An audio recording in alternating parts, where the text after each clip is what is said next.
Hello friends, daily sports Bangla YouTube চ্যানেলে আপনাদের আবার আমি স্বাগত জানাই।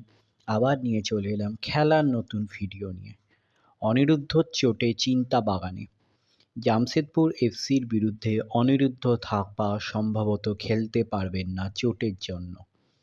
গত রবিবার উড়িষ্যা এফসির বিপক্ষে গোড়ালিতে চোট পান থাপা। বারংবার আহমেদ জাহুর ট্যাকেলের জেরে একসময় তাকে বেরিয়ে যেতে হয় মাঠ ছেড়ে। গত মরশুমে এই জাহুর ট্যাকেলেই চোট পেয়ে লম্বা সময়ের জন্য ছিটকে যান সাহাল আব্দুস সামাদও। এবার তার লক্ষ্যবস্তু ছিলেন সামাদও। অথচ তারপরও তাকে কোনো কার্ড সে সময় দেখাননি রেফারি।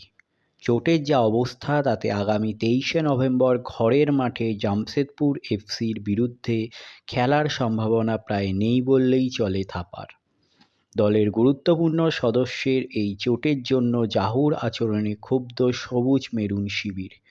তবে এরই মধ্যে সুখবর, ওই ম্যাচেই দলে ফিরবেন গ্রেগ স্টুয়ার্ট। এছাড়াও উড়িষ্যার বিপক্ষে 2 পয়েন্ট নষ্ট হলেও গোল খেয়ে লড়াইয়ে ফিরে আসাকে সদর্থক দিক মনে করছেন বাগান অধিনায়ক শুভাশিস বসু। তাহার বক্তব্য, বেঙ্গালুরু এফসির বিরুদ্ধে গোল খাওয়ার পর আমরা ম্যাচ থেকে হারিয়ে গিয়েছিলাম। সেখানে এই ম্যাচে কিন্তু আমরা লড়াই করে ফিরে এসেছি এবং তারপরের ম্যাচের কর্তৃত্বও ছিল আমাদের হাতেই।